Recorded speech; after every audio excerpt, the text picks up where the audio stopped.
2 தீமோத்தேயு புஸ்தகம் 1வது அதிகாரம் 10வது வசனம். நம்முடைய இரட்சகராகிய இயேசு கிறிஸ்து பிரசன்னமானதினாலே அந்த கிருபை இப்பொழுது வெளிப்படுத்தப்பட்டது. அவர் மரணத்தை பரிகரித்து ஜீவனையும் அழியாமையும் சுவிசேஷத்தினாலே வெளியரங்கமாக்கினார். இயேசு கிறிஸ்து பூமியில தோன்றினார் இருக்குது. தோன்றின பின்னாடி ஒரு விஷயம் வெளிப்பட்டுச்சா, கிருபை வெளிப்படுத்தப்பட்டது. தேவனுடைய கிருபையில 2 விஷயத்த சொல்றாரு. ஒன்று ஜீவன், இன்னொன்று அழியாம. இந்த 2ஐயும் சுவிசேஷத்தின் மூலமாய் கர்த்தர் நம்மளுக்கு கொடுத்துட்டார். நம்மளுக்கு அழியாமையிலே நம்மளால போக முடியும், ஜீவன்ல நம்ம வாழ முடியும். தேவன் சுவிசேஷத்தின் மூலமா அதை கொடுத்தாச்சு அப்படின்றார். தேவ கரத்துல ஒண்ணுமே இப்ப இல்லை, இப்ப இருக்குது. நம்முடைய தேவைகள், நம்முடைய ஆசைகள், நம்முடைய பாசங்கள் எல்லாமே இருக்குது, நம்மகிட்ட தான் இருக்குது. ஆனால் அது சுவிசேஷத்தில் ஒளிஞ்சிருக்குன்றாரு. இப்போ இந்த சுவிசேஷத்தை கரெக்டாக கண்டுபிடிக்கிறவன் ஜெயிச்சிடறான். அழியாமைன்னா என்னது? நித்திய ஜீவன். ஜீவன் என்னது? இந்த உலகத்துக்குரிய ஆஸ்தி. இது எல்லாமே நம்மளுக்கு சுவிசேஷத்தின் மூலமா தந்தாச்சு, வெளிப்படுத்தப்பட்டு ஆச்சு. நம்மகிட்ட சுவிசேஷம் இருக்குது. இந்த சுவிசேஷத்துல எல்லாம் மறைஞ்சு ஓமைகளா எழுதப்பட்டிருக்குது. இதை கரெக்டா பிடிக்கிறவன் கரெக்டா இந்த உலகத்தை ஜெயிச்சிடறான், ஜீவனை அடைஞ்சிடறான் அப்படின்றார். அப்ப எவ்வளவு பெரிய முக்கியம் பாருங்க. இதன் மூலமா, சுவிசேஷத்தின் மூலமாய் உங்களுக்கு ஜீவனையும் அழியாமை தந்தாச்சு. என்னுடைய அழியாமை இங்கதான் இருக்குது, பக்கத்துல தான் இருக்குது, என் கையில தான் இருக்குது.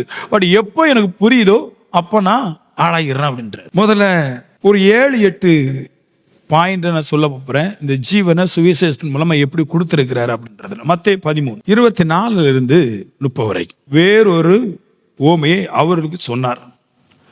ஆண்டவர் ஒரு முக்கியமான ஒரு பாயிண்டை வச்சுட்டார். பைபிள் மொத்தத்தில் எல்லாம் ஓமைகளை தான் இருக்கு. பரலோக ராஜ்யம் தன் நிலத்தில் நல்ல விதையை விதைக்கிற மனுஷனுக்கு ஒப்பா இருக்குது அப்படி சொல்லிக்கிட்டு அப்புறமா அப்படியே 30வது வசனம் வரைக்கும் அந்த ஓமையை பற்றி பேசிட்டே வர்றாரு. இதுல மொத்தம் 10 பாயிண்ட் இருக்குது. அதுல முதல்ல 7 பாயிண்ட் ரொம்ப முக்கியமான பாயிண்ட், அப்புறம் 3 பாயிண்ட் இன்னும் கொஞ்சம் அதிக முக்கியமான பாயிண்ட். முதல்ல சின்ன பாயிண்ட்ல இருந்து பெரிய பாயிண்ட்டுக்கு நம்ம போகிறோம். முதல் பாயிண்ட் சொல்றாரு, 24வது வசனத்திலிருந்து வருது. தன் நிலத்துல விதைக்கிற மனுஷனுக்கு ஒப்பா இருக்குதுன்றார். அப்போ முதல்ல ஒரு மனுஷன், ஞானம் உள்ள மனுஷனை பற்றி இங்க அழகா படம் போட்டு காட்டுது. அவன்கிட்ட என்ன இருக்குதான்? வெற்றிக்கு 4 பாயிண்ட் இருக்குது 24வது வசனத்தில். 1 நல்ல நிலம். ஆமென். ஒரு மனுஷன் விதைக்கிறவனுக்கு நிலம் ரொம்ப முக்கியம். அவன்கிட்ட நல்ல நிலம் வச்சிருக்கிறான், அதை உழுது எடுத்து நல்லா பாதுகாப்பா நிலத்தை வச்சிருக்கிறான். 2 அவன்கிட்ட நல்ல விதை இருக்குதுன்றார். விதையும் நல்ல தேர்வு செய்து நல்ல விதையும் வச்சிருக்கிறான். 3 நல்ல நிலமும் இருக்குது, நல்ல விதையும் இருக்குது. 3வது நல்ல விதைய இந்த நல்ல நிலத்துல போட்டு விதைக்கிறதுக்கு ஒரு துணிகரம் அவன்கிட்ட இருக்குது. ஆமென். 4 அவன்கிட்ட விதைக்கிறதுங்கிறது பேருக்கு வேலை செய்யற ஆற்றலும் இருக்குது. ஒரு மனுஷன்ட இந்த 4 இருந்தா அவன் கண்டிப்பா தேவனுடைய உபதேசத்தை பிடிச்சு கொண்டு அவன் கண்டிப்பா ஆசீர்வதிக்கப்படுவான். மறுபடியும் சொல்றேன், 1 நிலம் விதைக்கிறவனுக்கு, 2 விதை, 3 துணிகரம், இவைகளை வச்சு வேலை செய்யறதுக்கு, 4 வேலை செய்யற ஆற்றல். இந்த 4ம் ஒரு மனுஷனுக்கு அடிப்படை கருத்து. இது கண்டிப்பா சுவிசேஷம் சொல்றது வெற்றி அடைவதற்கு, உயர்வதற்கு இந்த 4ம் தேவை. நிறைய பேர் நல்ல வேலை செய்யறவங்க இருக்கிறாங்க, ஆனா வாழ்க்கையில தோற்று போயிருக்கிறாங்க. நல்ல படகு இருக்குது, தோற்று போயிருக்கிறாங்க. நல்ல நிலம் இருக்குது, தோற்று போயிருக்கிறாங்க. நல்ல விதை இருக்குது, தோற்று போயிருக்கிறாங்க. நல்ல துணிகரமும் இருக்குது, தோற்று போயிருக்கிறாங்க. இது எல்லாம் இந்த மனுஷ வாழ்க்கையில ஒரு மனுஷனுக்கு அடிப்படை கருத்தாட்டு இருக்குது, கொஞ்சம் பேட்ட இருக்குது. ஆனாலும் சக்சஸ் இல்லை. எதுக்குன்னா இதுக்கு அடுத்தால என்னென்ன காரியங்கள் இருந்தா சக்சஸ் ஆகும், இதுல என்னென்ன பிரச்சனைகள் உருவாகுது, இதெல்லாம் அவன் கிரகிக்க மறந்து விடுகிறான். ஆனா சுவிசேஷம் அதை எனக்கு என்ன செய்யுது? சொல்லி தருது. அடுத்து 25வது வசனத்துல தான் முக்கியமான பாயிண்ட் சொல்றாரு. மனுஷர் நித்திரை பண்ணுகையில், இங்க ஒரு பெரிய கோட்டியை விட்டுறான். மனுஷன் என்ன செய்யக்கூடாது? தூங்க கூடாதுன்றார். ஆமென். மனுஷன் என்ன பண்ணக்கூடாது? தூங்கக்கூடாது. சர்ச்சில் மட்டும் இல்லை, ஒரு வேலை செஞ்சா அந்த வேலையில தூங்கக்கூடாது. எப்பொழுதுமே என்னோட நிலம் கரெக்டா இருக்குதா, என் விதை கரெக்டாக இருக்குதா, அது பாதுகாப்பாக இருக்குதா இல்லையா, அதை பார்த்துக்கிட்டும் அதை எண்ணிக்கிட்டும் அதை குறித்தே சிந்திச்சு கொண்டே இருக்கணும் அப்படின்றார். ஆமென். நான் வலைய போட்டுட்டேன், இல்லை நான் விதைச்சிட்டேன், இனி எப்படியாவது ஒரு 3 மாசம் கழிச்ச பின்னாடி நல்ல பலனை தரணும்னு நினைக்க கூடாது. நான் தூங்கவே கூடாது, என் எண்ணத்திலும் சரி மாம்ச பிரகாரமும் சரி தூங்கக்கூடாது, என் எண்ணத்திலையும் நானும் தூங்கக்கூடாது. நான் ஒரு பொருளை வச்சுட்டேன், எல்லாம் சரியா நடந்துடணும் அப்படின்னு ஒரு எண்ணம் வரவே கூடாது. இங்கேதான் மனுஷன் பெரிய வெற்றியை கோட்டை விட்டுட்டான் அப்படின்றார்.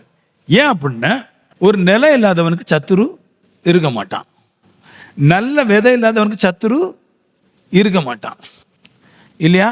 நல்ல நல்ல விதை இருக்கிறவனுக்கு சத்துரு இருப்பான், நல்ல நிலை இருக்கிறவனுக்கு சத்துரு வருவான், நல்லா துணிகரம் இருக்கிறவனுக்கும் சத்துரு உருவாகுவான், நல்லா வேலை செய்யறவனுக்கு சத்துரு உருவாகுவான். அது எப்படி உருவாகுதுன்னா, சத்துருங்கிறது பிசாசு, அவன் மனுஷன் மூலமா காரியங்களை செஞ்சு வச்சிடறான் அப்படின்றார். நீங்க நித்திரை பண்ணும்போது அது சொல்லுது, உங்க நிலத்துல பிசாசு களைகளை கொண்டு விதைச்சு வச்சுட்டு போயிருதுன்ற. அதான் சொல்லுது, சத்துரு வந்து நீங்க நித்திரை பண்ணுகையில சத்துரு வந்து களைகளை விதைச்சு வச்சுட்டு போயிருவான் அப்படின்றார். ஆமீன் சொல்லுங்களேன். அப்போ நம்மளுக்கு ஒன்று தெரியுது, நான் ஏதாவது ஒன்று பிரம்மாண்டமா செய்யும் போது ஆட்டோமேட்டிக்காவே பிசாசு மனுஷனுக்கு பொறாமையை கொடுத்து எதையா எழுப்பி எதையாவது குறைஞ்சி வச்சிடும். ஹலோ, உங்களுக்கு புரியுதா என்ன சொன்னது? எங்க பாருங்களா, ஆள் இல்லாத நேரத்தில், நம்ம தூங்குற நேரத்தில் அவன் களையை கொண்டு வந்து நம்மளுக்கு தெரியாத நேரத்தில் நம்மளுடைய விதைகளோடு கூட சேர்த்து சேர்த்து அதை வச்சுட்டு போயிடுறான்.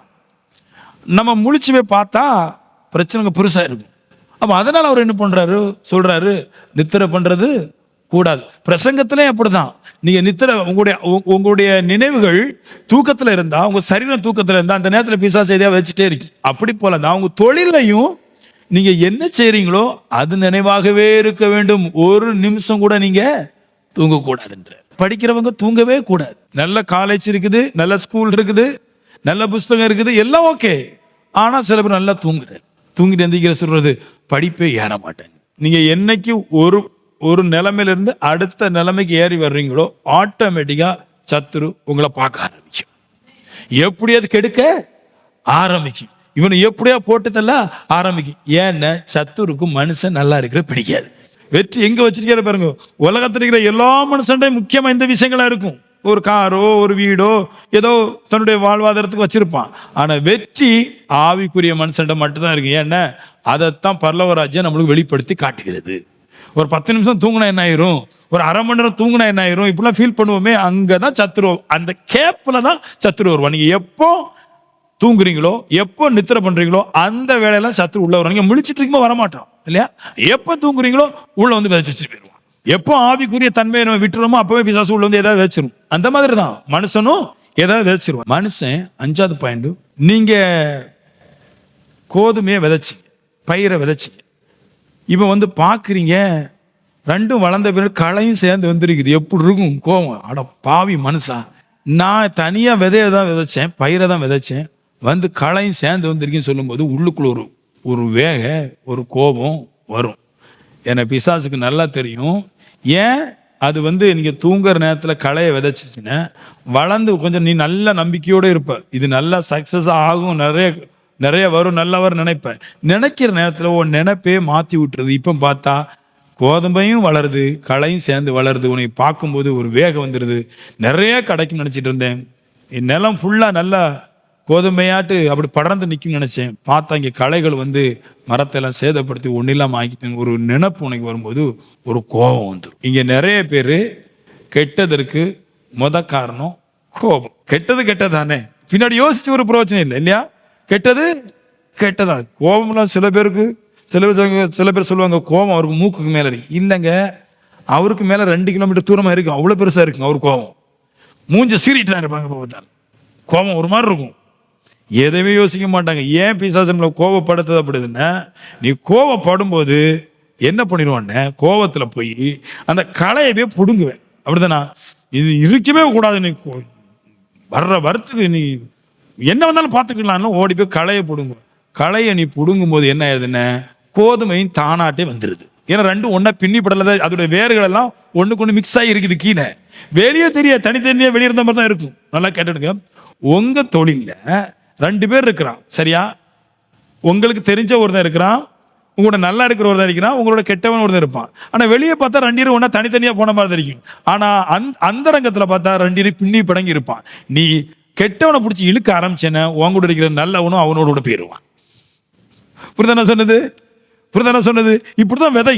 நீ நல்ல விதை விதைச்சிக்கும் போது அந்த பூமிக்கு கீழே அந்த களைகளுடைய வேரும் இந்த கோதுமை வேரும் ஒன்று கொண்டு பின்னிதான் இருக்கு, பக்கத்துல இருக்குது. நீ களையை பிடிச்சி பிடுங்கும் போது உன்னுடைய கோதுமை என்ன செய்யுதுன்னா அதோட கூட மேலே வந்துடுது, பலன் இல்லாமல் போயிடுது. அவன் கோபம் நிறைய விஷயத்தை கெடுத்துருது. கோவப்படணும், உலகத்துல ஒரே ஒரு ஆள் தான் கோவப்படணும், இயேசு மட்டும் தான் கோவப்படணும். அவ்வளவு நிந்தா, அவ்வளவு அவமானம். ஆனா கோவப்படவே இல்லை. ஏன்னா அவருக்கு தெரியும் கோவப்பட்டா அவர் பரலோகராஜ்யம் போக முடியாது, அவருக்கு வெற்றி கிடைக்காது. அதனால கோவப்படாமே இருக்கிறார். அப்ப உங்களுக்கு தெரியுது கோபம் மிகுந்த மோசமான ஒரு விஷயம் வெற்றி அடைவதற்கு. ரெண்டே ஒன்னா சேர்ந்து பார்க்கும்போது கோபம் வந்துடுது.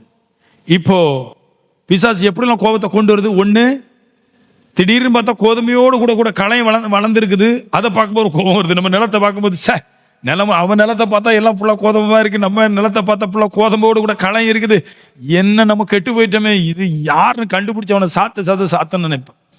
அப்போ பார்த்து இன்னொரு ஒரு வகையில் தப்பிட்டு வச்சிங்களா, சரி வளர்ந்துட்டு போனா போட்டுன்னு ஒரு வகையில் நீங்கள் அதை விட்டுறீங்க வைங்களேன், பிசாசு இன்னொரு வகையில் உங்களுக்கு கிளறி விடும், கோபத்தை கிளறி விடும்.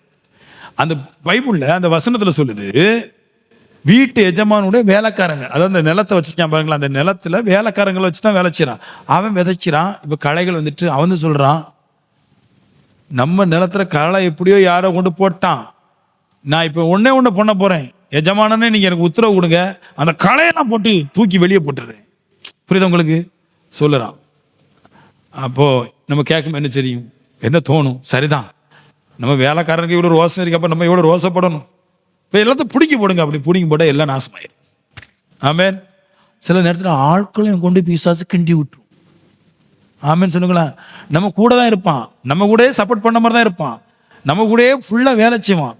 ஆனால் அவனை கொண்டு தான் பெரிய பிசாசு வேலை பண்ணி விட்டுருது. வேலைக்காரன் வந்து தூண்டி விடுறான், எனக்கு இந்த களையெல்லாம் நாசம் பண்ணு, களையெல்லாம் நாசம் பண்ணு, களையெல்லாம் இழுத்து போடு, பிடுங்கி போடு, அதை போடு.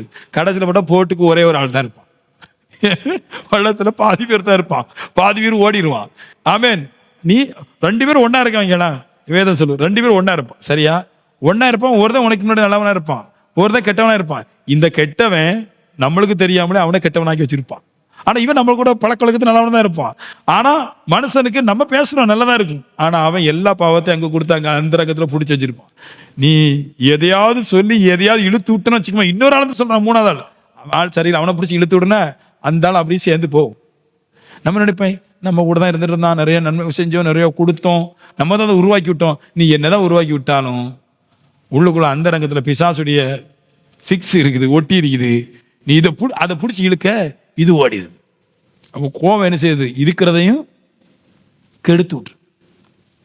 என்ன வந்துடும் பார்த்துக்கலாம், அடுத்த வருஷம் பார்த்துக்கலாம், இந்த வருஷம் கெட்டு போன கெட்டு போட்டு நம்மளுக்கு என்ன, நம்மள ஒரு ஃபீல் இருக்கு தெரியுமா, நம்மட்டலாம் மானத்தை வித்தா சாப்பிடணும். நீ யார் உனி மானத்தை விற்க சொன்னா கோவப்படக்கூடாது சொல்லணும். ஏன் அதுக்கு மானத்தை நம்ம இருக்கிற இவன் வந்துருமா இருக்கும், அவன் சொல்ல நான் கேட்கணுமா இருக்கும். அவன் அவ்வளோ பெரிய ஆளா? அவன் சும்மா கூலிக்கு வந்திருக்கிறப்ப பேசுற பேச்செல்லாம் பார்த்துட்டு நான் என்னால் சும்மா இருக்க முடியல. சும்மா இருக்கணும். ஏன்னா பரலோகராஜ்யம் சும்மா தானே இருக்குது. நம்ம அட்டூழியத்தெல்லாம் பார்த்துட்டு பெரும் பெரும் பாவத்தை சும்மா தானே இருக்குது. அது ஏன் சும்மா இருக்குன்னா அதுக்கு நிறைய காரியம் நடக்க வேண்டியதா இருக்குது. அதனால பரலோகராஜ்யம் சும்மா இருக்குதுன்றாரு. பரலோகராஜ்யத்தை பத்தி அவர் கேரக்டர் சொல்றாரு. அது சும்மா இருக்குதா இல்லையா? அதுக்கு நம்மளெல்லாம் பார்த்தா கொல்லணும் பண்ணா தோணுது.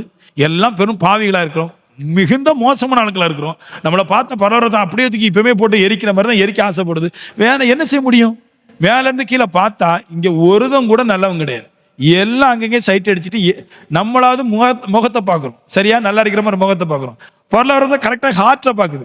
எப்பவும் பொருளாதாரம் செஞ்சுட்டே போயிட்டு இருக்கு. இருதயத்தை கர்த்தர் பார்க்கும்போது இதை தவிர நல்ல விஷயமே இருக்காது. அப்படின்னா பிடிச்சி டக்குன்னு போட்டு எல்லாத்தையும் எரிக்க தான் வேணும். ஆனா அவர் கோபப்படுறது கிடையாது. ஏன்னா அவருடைய லெக்கு நடக்கணும், அவருடைய ஆசை நடக்கணும். என் தேவை எனக்கு முக்கியம், என் காரியம் எனக்கு முக்கியம்.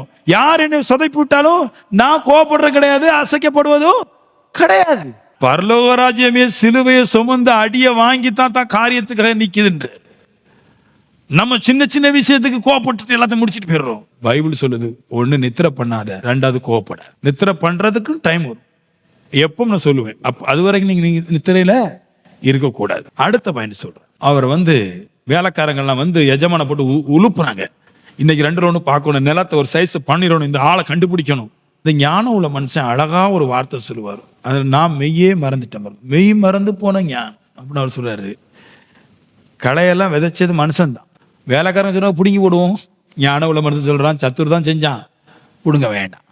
நான் சொல்லுவேன், நீங்க தூங்காமலும் கோவப்படாம இருந்தா போதும், நீங்க வேற ஒன்றும் பிடுங்காண்டாம், அது பாட்டு நிற்கும்.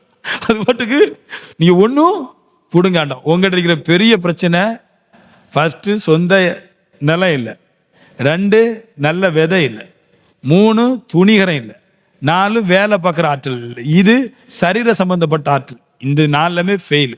5வது தூங்கக்கூடாதுன்றது அது ஆவி சம்பந்தப்பட்டது. என் சிந்தையை குறித்து சொல்லுது, என் சிந்தை எப்போ உணர்வுள்ள நினைக்கணும். அடுத்து 6 சொல்லுது கோவப்படக்கூடாது, இதையும் ஆத்மா குறித்து பேசுது. இந்த 2ம் கண்டிப்பா வெற்றியினுடைய மகா பெரிய ரகசியம். எப்படி பொதிச்சு வச்சிருக்காரு பாருங்க, ஊமைகளை பேசி வச்சிருக்கிறார். தேவையில்லாத மனுஷனை உள்ள விடக்கூடாதுங்க பேசுறதுக்கு. நான் எப்பவுமே அடிக்கடி ஒரு வார்த்தை சொல்லுவேன், கெட்டு போன மனுஷன் போய் ஞானத்தை கேட்காத. கோபத்துக்கு அடுத்தல இன்னொரு பாயிண்ட் இருக்குது, 7 சகிப்பு. Very important. ரொம்ப வெற்றியுடைய ரகசியத்தில் அடுத்து ரொம்ப முக்கியம் சகிப்பு.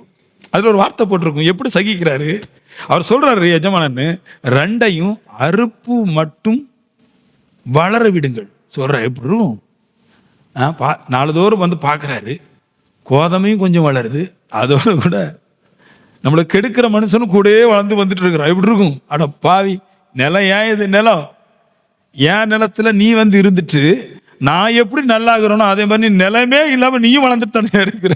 பார்க்கும்போது ஒரு எரிச்சல் வருமா இல்லையா? வரும். ஒரு இல்லையா, ஒரு கோபம் எரிச்சல் வரும். ஆனாலும் அந்த மனுஷன் சகிக்கிறான். அது அறுப்பு காலம் வரும் மட்டும் அதை வளர விடுன்ற. ஒவ்வொரு ஆவிக்குரிய சூழலை கட்டமைப்புக்கும் உள்ள வந்து கடைசியில பாயிண்ட் எதை சொல்றாருன்னா, நீ விதைச்ச விதை பல மடங்கு களஞ்சியத்துல சேர்க்கணும். அதான் கருத்து. நீ பாயிண்ட விட்டுறாத. நீ எதுக்கு விதைச்ச, எதுக்கு நிலம் வாங்கின, எதுக்கு பிரயாசப்பட்ட, எல்லாம் காசை மீதம் பேங்க்ல போடுறதுக்கு தானே. பாயிண்ட் அதை வச்சுக்க. இந்த பேங்க்ல நீ மிச்சம் போடக்கூடாதபடிக்கு பிசாசு பல திட்டங்களை கொண்டு வந்து எதையா பண்ணும். எதையுமே கேட்காத, உன்னுடைய நோக்கம் பேங்க்ல மிச்சம் போடணும். இதுக்கு நீ என்னெல்லாம் தேவனுடைய சத்தியத்தை கேட்டு உன்னை மாற்ற முடியுமோ மாற்றிக்க. ஜீவனை விட்டுறாத. எல்லாரும் சொல்லுவாங்க பரலோகராஜ்யம் போறோம், காசெல்லாம் ஒண்ணுக்கு உதவாது. பைபிள் சொல்லுது காசு எல்லாத்துக்கும் உதவும். அது ரொம்ப முக்கியம். அது இருந்தாதான் குடும்பம் வரும், கணவனே கூட வருவான். கர்த்தர் சொல்றாரு, ஜீவன் உங்ககிட்ட இருந்தாதான் இந்த ஜீவ ஆத்மாக்கெல்லாம் உங்ககிட்ட வரும். அதான் அவர் பேசுறாரு. அப்ப அதுக்கு முக்கியமான பாயிண்ட் எதான் சொல்றேன் நான், சகிக்கும். உன்னுடைய ஜீவன்ல உன்னுடைய நன்மையில நினைப்பாரு, தூங்காது. எந்த காரணத்தை கொண்டு ஏட்டையும் கோவப்பட்டு கெடுத்துறாரு. கோபங்களை கிளறி வரும்போது, பார்க்க இன்னும் கோபம் வந்துட்டே இருக்கும் போது அதுல கோபப்பட்டு கெடுக்காம அது சகிப்புத்தன்மை உள்ளவனாய் இரு. அழியாமையே பெற வேண்டும் என்கிற ஒரு மனுஷன் மட்டும்தான் இந்த பூமியில பாவத்தை கட்டுப்படுத்துவோம். அப்படி போல நான் ஜீவனை அடைய வேண்டும், நன்மைகளை அடைய வேண்டும்ங்கிற ஒரு எண்ணம் இருக்கிறவன் தான் இங்க ஒரு மனுஷன் வந்து நிறைய விஷயங்கள்ல விட்டு கொடுக்குறான். மனுஷனுக்கு ஒரு பெரிய ஒரு கேடு என்ன தெரியுமா, மனுஷன் கெட்டு போறதுக்கு இதோட இன்னொன்று இருக்குது, பெருமை. எங்க தங்கச்சி யார் கேட்டாலும் கொடுத்துருவா, எங்க அப்பா யார் கேட்டாலும் கொடுத்துருவாரு, கொடு நீ வச்சுட்டு. சுவிசேஷம் வந்து நீங்க வேலையெல்லாம் செஞ்சு பார்த்துட்டு வந்து படிக்கிறது இல்லை, நீங்க படிச்சுட்டு அதோடைய ஞானத்தை கொண்டு தான் நீங்க எல்லாத்துக்கும் போகணும். எல்லாம் போயிட்டு வந்து படிச்சுக்கலாம், நேரம் இருக்கலாம், போயிட்டு வந்து படிச்சுக்கலாம். நீ போயிட்டு வரக்குன்னு ஜோலி முடிஞ்சிடும். இதை படிச்சு கேட்டுக்கிட்டு நான் எப்படி வாழணும், எப்படி களஞ்சியத்துல சேர்க்கணும்னு உபதேசம் சொல்லுது. அதை கேட்டுக்கிட்டு நான் பண்ணணும். அழியாமே தான் நித்திய ஜீவன். அது இருக்குது நம்மகிட்ட, கடவுள்கிட்ட அதுவும் இருக்குது. ஆனா ஜீவன் இருக்குது. நான் சொல்லுவேன், நித்திய ஜீவனுக்கு போயிட்டா அப்புறம் வேதனை இல்லைதான், அது கன்ஃபார்ம். ஆனா இந்த பூமியில இருக்கும்போது காசு இல்லைன்னா வேதனை கண்டிப்பா இருக்கு. நான்லாம் அந்த வேதனை அடைஞ்சிருக்கிறோம். கொரோனா டைம்ல எனக்கு கரணியா, கொரோனா இல்லை, கொரோனான்னு சொல்லிட்டு நான் ஆஸ்பத்திரி போயிட்டேன். போனா ஆஸ்பத்திரி முட்டி இருக்குது, ஆட்கள் எல்லாரும் பார்த்தா தும்புறான். டாக்டரை பார்த்தா ஒரு 7-8 மாஸ்க் போட்டு வச்சிருக்கிறான். நான் கேட்டேன், என்ன இவ்வளவு போட்டிருக்கிற கருப்பு மஞ்ச பச்சன், எவன் தும்புனாலும் உள்ள வரக்கூடாது இல்லை, ஒரு நான் போயிடுவேன். பார்த்துக்கிட்டு நாலாம் தும்புறேன். என்னெல்லாம் டாக்டர் கண்டுக்கிடவே இல்லை. சரி, அவரு தெரிஞ்சு போச்சு. நான் 50,000 பேர் போறான், இது 51 போயிட்டு நான் என் மைண்ட்ல என் மனைவி பிள்ளைய நினைச்சிட்டே இருக்கிறேன். செக் பண்ணதானே தெரியும் கொரோனாவா வேற என்னன்னு. கொரோனா இல்லை, கரணியா.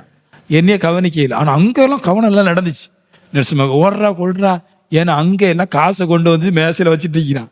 எப்படி உயிரை காப்பாத்து. அவன் உயிரை காப்பாத்தல, அவனுக்கு வேண்டி பணத்தை காப்பாத்திக்கிட்டான். கொரோனாவோட நிறைய ஹாஸ்பிட்டல் கரங்க நல்லா வந்தாங்க தெரியுமா? நிறைய ஹாஸ்பிட்டல் டாப்புக்கு போயிடுச்சு. ஏன்னா காசு இருக்கிறவனுக்கு சிலிண்டர் ஏத்துறதுக்கு, இந்த ஆக்சிஜன் ஏத்துறதுக்கு பல லட்சங்கள், 1.5 லட்சம் கேஸ் கிடைக்கல, அடிச்சுட்டான். டாக்டருக்கே தெரியுங்க, இந்த பூமியில இந்த பூமியோட நித்திய ஜீவன் பணம் தான். பரலோக ராஜ்யத்துல அழியாமை. இங்க பணம் தான் 90 வயசு வரைக்கும் உங்களை செழிப்பா நடத்தக்கூடிய. சில பேர் எண்ணுவாங்க, பாஸ்டர் நம்மகிட்ட நிலம் இருந்தா, நம்மகிட்ட நல்ல விதை இருந்தா ஏன் வெளிநாட்டுக்கு போகணும், ஏன் வேற ஒரு ஆள்கிட்ட போய் வேலைக்கு போகணும்? இதெல்லாம் ஒரு கேள்வி நம்மளுக்கு இருக்கத்தான் செய்யும் இல்லையா? நம்மகிட்ட ஒண்ணுமே இல்லை, ஆள் இல்லைன்னு சொல்றது அது உங்களோட குறைபாடு சரியா? உங்களோட கோபம் தான் ஆட்களை தீர்க்கிறது. ஏன்டா ஒண்ணுமே இல்லை, இப்போ என்ட ஒரு நிலமோ விதையோ என்ட இல்லை. இந்த நிலத்தையும் விதையையும் நான் எப்படி பெறுறது? வேலை நீங்க தான் செய்யணும். வேலை நீங்க செய்யணும், அவுட்டு இல்லையா? துணிகரம் இல்லாத மனுஷனும் வேலை செய்யாத மனுஷனும் அவுட். துணிகரத்தை பத்தி ஒரு இடத்த சொல்றது, அது சொல்லுது, விதைக்கிறவன் காற்றையும் பார்க்க மாட்டான், மழையும் பார்க்க மாட்டான். சில பேரும் அப்படியே மழையை பார்த்துட்டு, ரொம்ப மழையா இருக்கு, நீ விதைக்க முடியாது, ரொம்ப மழையா இருக்குது, கடை திறக்க முடியாது, ரொம்ப மழையா இருக்குது, நம்ம கடலுக்கு போக முடியாது, ரொம்ப மழையா இருக்குது, இன்னைக்கு ஸ்கூலுக்கு போக மாட்டேன், இதெல்லாம் பேசுவாங்க பாருங்க. உழைக்க முன்னேற மாட்டான். முன்னேறாத வந்தால் மழையை பார்ப்போம், மழையெல்லாம் தூத்தத்தான் செய்யுது. மேகத்தை பார்க்குறோம், மேகம் நல்லா இருக்குது, காற்று வரும், காற்று வந்துட்டு நீ அடுத்த வேலை செய், அந்த நாளைக்கு விருதாக்குற, வேற ஒன்று செய், வேற ஒன்று பண்ணு, வேற எதை எடுத்துக்கோ, நீ எதுக்கு அந்த நாளை வேஸ்ட் ஆக்குற? அப்போ இந்த மாதிரி காற்றையும் கடலையும் பார்த்துட்டு மழையும் பார்த்துட்டு வேலை செய்யாதவே. ஆக துணிவும் வேலையும் ரொம்ப முக்கியம். இது உங்க சரீரத்து கட்டமைப்பு. ஆனா நிலம் விதை இது உங்களுக்கு கிடைக்காத விஷயம். அதை எப்படி பெறுறதுதான் முக்கியம். யாரும் தரமாட்டாங்க உங்களுக்கு. நிலமும் வீடும் விதையும் போட்டும் ஓசில யாருமே தரமாட்டாங்க. கர்த்தர் தருவார். மனுஷன் எதையாவது வாங்கி தருவான். ஆனா அதே மாதிரி தான் கர்த்தர் ஒன்னே ஒன்று கேட்கும், அல்லாட்டி 2 கேட்கும். ஒரு மனுஷன் கர்த்தருக்கு முன்னாடி உண்மையும் உத்தம உள்ளவனா இருந்தா கர்த்தர் அந்த மனுஷனுக்கு வேண்டிய வேலையை கொடுத்துடுறார். இங்க மனுஷன் பெறாத காரணம் தெரியுமா? தன்னோட வாழ்க்கையில வெற்றி பெறாத காரணம் அவனோட உண்மை உத்தமம் இல்லைன்னா உத்தமம் உண்மை அவன்கிட்ட இல்லை. ஆண்டவர் வேலை செய்யறவனை பார்த்து தான் கொடுப்பார். அடுத்து வேலை செய்யறவனை பார்த்துட்டு அந்த வேலை செய்யறவன் உத்தம உண்மை இருக்கும். ஃபர்ஸ்ட் வேலை செய்யறவன் கொடுத்து என்ன பிரச்சனை இருக்குது இல்லையா? வேலை செய்யறவன் கொடுத்து என்ன பிரச்சனை இருக்குது? அவன் சக்சஸ் பண்ண மாட்டான். வேலை செய்யறவனை பார்த்து அந்த மனுஷன் உண்மை இருக்கணும், அந்த மனுஷன் உத்தமம் இருக்கணும். அப்போ பாயிண்ட் வருது, ஒரு நிலத்தை ஒரு தேவத்தை பெறணும், ஒரு நன்மை பெறணும்னா 1 ஆக்ரோஷமான வேலைக்காரனா இருக்கணும், 2 உத்தமம், 3 உண்மை இருக்கணும். மத்த திருப்பிடுங்க. எப்படி தேவத்திலிருந்து நம்ம வெற்றி பெறுறது, பெரிய பெரிய காரியங்களை கர்த்தட்ட வாங்குறது? அவனோட கேட்க, ஆண்டவரே உமக்கு முன்னாடி உண்மை உத்தமனா நான் இருப்பேன், ஆண்டவரே உமக்காக வேலை செய்வேன், உண்மை உத்தமம் உள்ளவனா நான் இருப்பேன், நான் வெற்றி பெறுவதற்கு எனக்கு வேண்டிய எனக்கு தாரும் கேட்டா கர்த்தர் கொடுக்க போறாரு. நீங்க பிரேயர் பண்ணும்போது எங்க தாரும் கேட்க கூடாது. நான் உமக்கு முன்னாடி உத்தமனா இருப்பேன், நான் உமக்கு முன்னாடி உண்மையா இருப்பேன். அந்த உத்தமத்துக்கு உண்மைக்கு தான் அது கர்த்தர்ட்ட இருந்து ரிலீஸ் ஆகி வருது. திருப்பிக்கிடுங்க எல்லாரும் 25வது அதிகாரம் மத்தேயு. இன்னொரு உண்மைக்கு போயிடும். அன்றியும் பரலோக ராஜ்யம் புறதேசத்துக்கு பிரயாணமாய் போகிற ஒரு மனுஷன் தன் ஊழியக்காரனை அழைத்து தன் ஆஸ்திகளை அவன் வசமாய் ஒப்பு கொடுத்தது போல் இருக்கிறது அப்படின்றார். இங்கதான் பேசுறது இல்லையா? இந்த இடத்துல நல்லா பேசுவார் அந்த இடம். அதாவது ஒரு எஜமா என்ன பண்றான், ஒரு இடத்துக்கு போறான், வேற ஒரு தேசத்துக்கு போறான் இல்லையா? போகும்போது சும்மா அங்க வீட்டில் அடிக்கிறவங்க ஒன்று கொடுக்க மாட்டான். அந்த எஜமான் கூட இவன் எத்தனை வருஷம் வேலை பார்த்துருக்கிறான், எப்படி நின்று இருக்கிறாங்க முதல்ல பார்ப்பாங்க. ஐ மீன் இவன் அடிக்கடி வேலைக்கு வராம லீவ் எடுப்பானா, இல்லைன்னா வேற எங்கேயும் ஓடிடுவானா, இந்த குடிச்சிட்டு படுத்துருவானா, இல்லைன்னா வேற பெண்களோட கூட போன்ல பேசிட்டு இருப்பானா, இதெல்லாம் பார்த்துட்டு தான் கொடுப்பான். எஜமான் தூர தேசத்துக்கு போகும்போது தன்னுடைய வேலைக்காரனை கூப்பிடுறாரு. அவன் நல்ல வேலை பார்க்குற ஆளு, தூங்க மாட்டான், கோபப்பட மாட்டான், அவன் நல்ல ஞானம் உள்ள மனுஷன், அவனை பார்த்து தான் கொடுக்கிறாரு. ஆனா அவன்கிட்ட நல்ல வேலை, உண்மை நல்ல வேலை செய்யற ஆற்றல் இருக்குது. ஆனா அவனை பார்த்து திருப்பி சொல்றாரு உத்தமம் உண்மை உள்ளவன். நல்ல வேலை செய்யணும், அதுக்கு அடுத்த உத்தமாட்டு இருக்கணும், உண்மையாட்டு இருக்கணும். ஆமென். எஜமானுக்கு வேலையும் செய்யணும், உத்தமமாட்டு இருக்கணும், உண்மை உள்ளவன் மட்டுமே இருக்கணும் அப்படின்றாரு. இப்படி இருக்கும்போது புறதேசத்துக்கு போகும்போது இங்க அதை பராமரிக்க ஆள் இல்லாதனால ஒரு மனுஷன் மேல வச்சுட்டு போயிடுறாரு மொத்தமாட்டு. அப்படிதான் சொல்றாரு, ஒருத்தனை கூப்பிட்டு 5 தாலந்து, ஒருவனுக்கு 2 தாலந்து, ஒருவனுக்கு 1 தாலந்து கொடுத்தாரா இல்லையா? கொடுத்தாரு. கொடுத்துக்கிட்டு அவன் என்ன தெரியுமா சொன்னாரு? உண்மையும் உத்தமும் உள்ள ஊழியக்காரனே. அப்படித்தான் பேசுறாரு பின்னாடி. முதல்ல வேலைக்காரன், அப்புறம் உத்தமமும் உண்மை உள்ளவனே அப்படின்னா. என்ன உத்தமம் உண்மை உள்ளது? இல்லை அதை நீங்க படிச்சிருக்கீங்களா?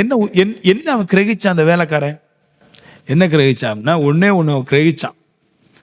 நான் தப்பா இருக்கக்கூடாது, தேவன்கிட்ட விலகினமா இருக்கக்கூடாது, ஆனால் அங்கே இங்கேயுமா இருக்கக்கூடாது, நான் தெய்வத்துக்காக இருக்கணும். அந்த நினப்புல அவன் அப்படியே இருந்தான். ஏன் அப்படின்னா, அதுல ஒரு பாயிண்ட் இருக்கு. உண்மை உத்தம் உள்ள ஊழியக்காரன் சொன்னார் இல்லையா? ஏன்னா அவனுக்கு தெரியும், இந்த எஜமான எல்லாவற்றையும் விட்டுட்டு புரதேசத்துக்கு போயிருக்கிறான், என்னைக்கா அவனை கணக்கு கேட்பான். ஆமென். என்னைக்கா அவனை கணக்கு கேட்பான்.